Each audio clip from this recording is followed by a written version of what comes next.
Hello and welcome to another edition of Scale JDM Reviews. So welcome back to the channel.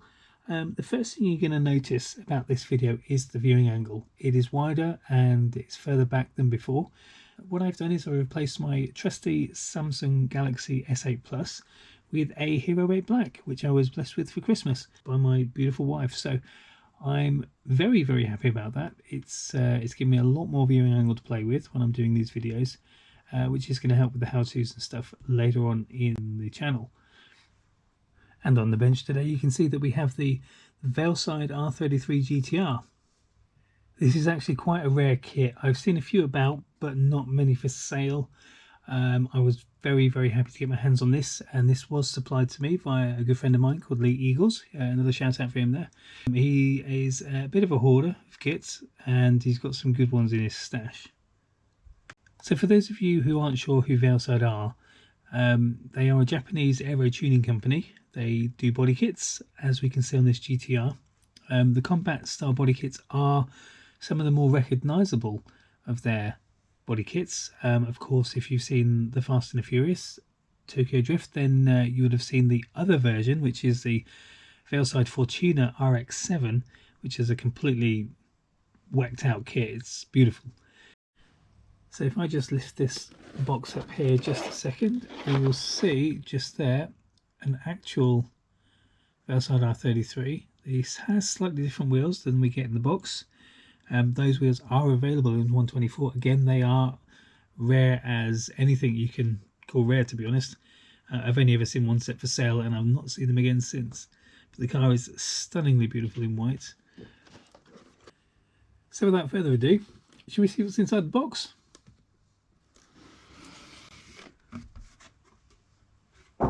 Not much. Okay, let's get rid of these. So as you can see in the box, nothing is bagged. Now there's a reason for that. I did unbag everything before I did the video.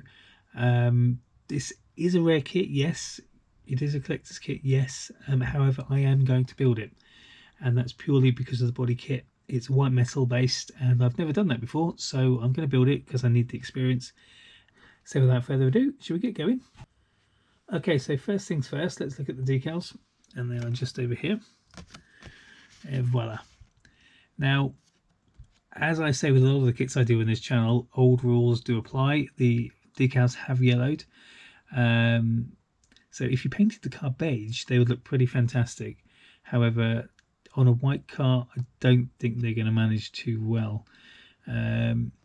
They are still nicely detailed. In fact, what I've just noticed, if you have a look at the shine effect on those decals, you can see there is some sort of camouflage, matte and shiny effect going along absolutely everything on there, which is pretty good. So I wonder what that would look like when it was actually on the car. Next we have this mesh. This is it's a silver mesh. Usually in kits you get black mesh, but I think because the car is white, they've put the silver in just to make it a little bit less conspicuous when it's on the car. The silver would blend in quite nicely in the front air dam. Okay, onto the body. So as with the Mines R33, which is by the same manufacturer, Fujimi, the kit is very nicely detailed. You don't need to go into too much detail. The headlights are there. We'll have a look in the kit to see if there's any more detail that go in with those. The kit is actually moulded, oops, slippy fingers.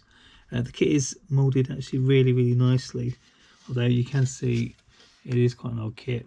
The mould lines here are visible where all the plastic, when it was liquid form, went into the mould to make the shape.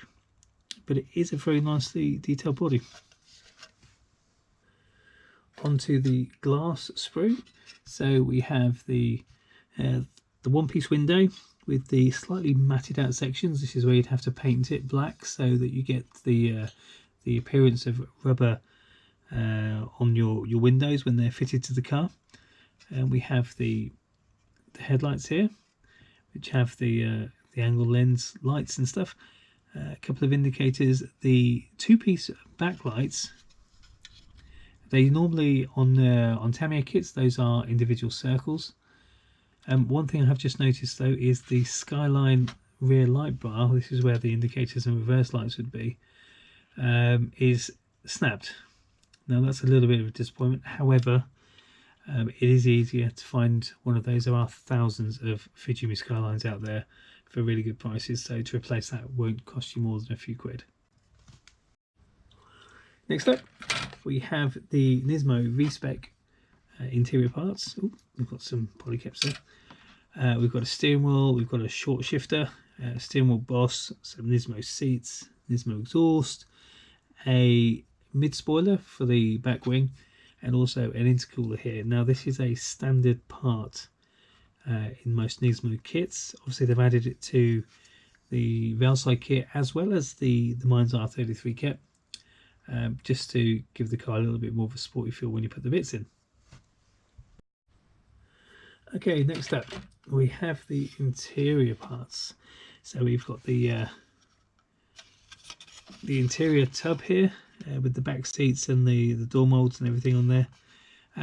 Fujimi, it's not massively detailed, but you know, once the body shell's on, you're not going to see it, and it can be painted into quite a nice detail view.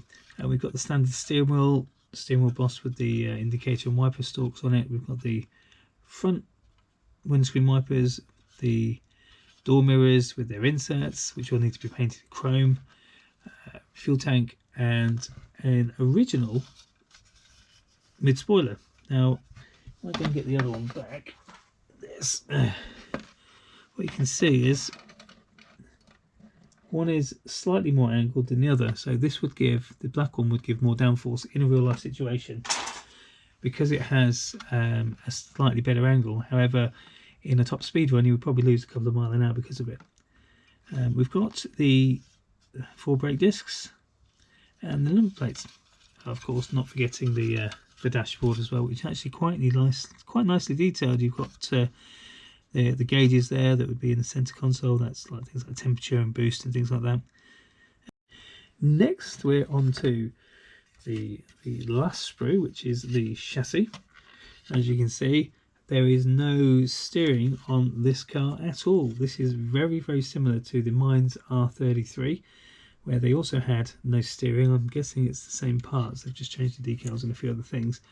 A little bit disappointing, however, you know, obviously Fujimi did retool and they have put steering on their cars, so technically you could replace this part and the steering, in fact the whole chassis, with a cheaper Fujimi kit, R33 kit, and you could get the car with steering.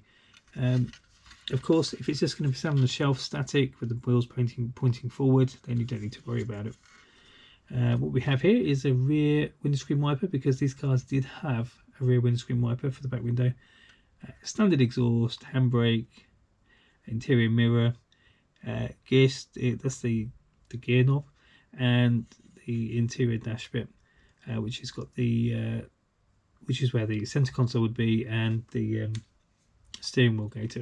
You've got the original R33 seats. I love the R33 seats. I love the GTR seats altogether. I mean, they're not that much difference between the R32 and R34. They all feel fantastic when you sit in them. They're very, very comfortable. And here we have the rear spoiler. The front and rear subframes are quite nicely detailed, but like I said before, if you want to build the kit with steering, you're not going to use them. So if we can bolster the fact that the car has no steering, we have 2 straight axles, one for the front, one for the back. They are metal. Of course, when you have steering, you throw that one away and just left with one. Next, we have the Oz Futura wheels. These are 18-inch, very, very lovely wheels.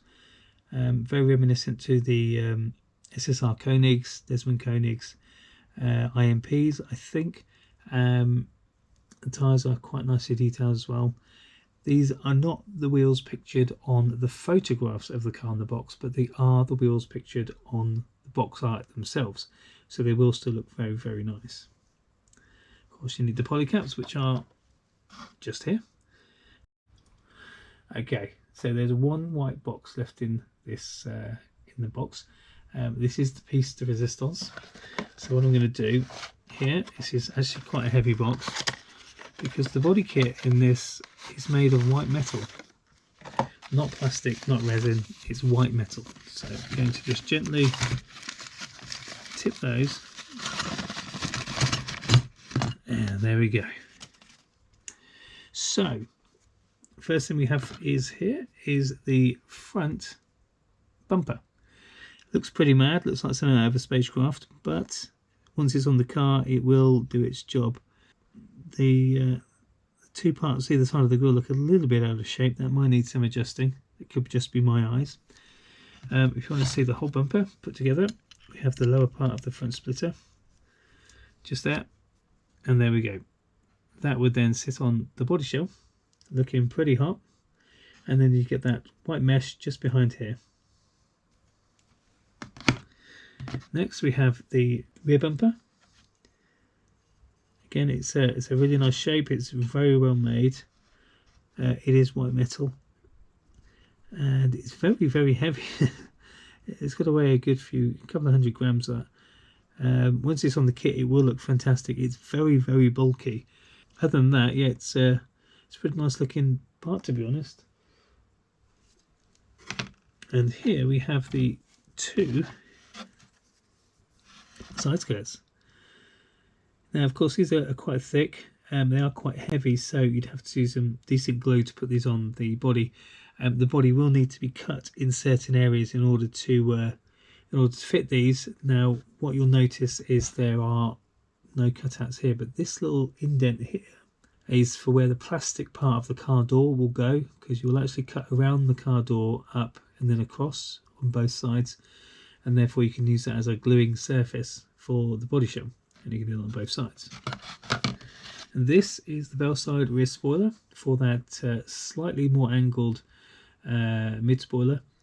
It looks slightly different to the normal GTR equipment, but of course it's there to stand out, and that's exactly what it does. Very nice. Okay, now on to the instructions. Obviously they have the usual warnings with their little comic drawings there, making it quite clear what you should and shouldn't do when making this kit. At the bottom we have all the parts of the kit listed out, including the grey ones here, which are the ones that you don't need to use in the kit. Okay, so just moving this over. So we have the top of the page here, which is the car in its completed form, and then the next you have all the paint codes below, and below that we have the first stages of the build, which is the wheels and the rear fuel tank.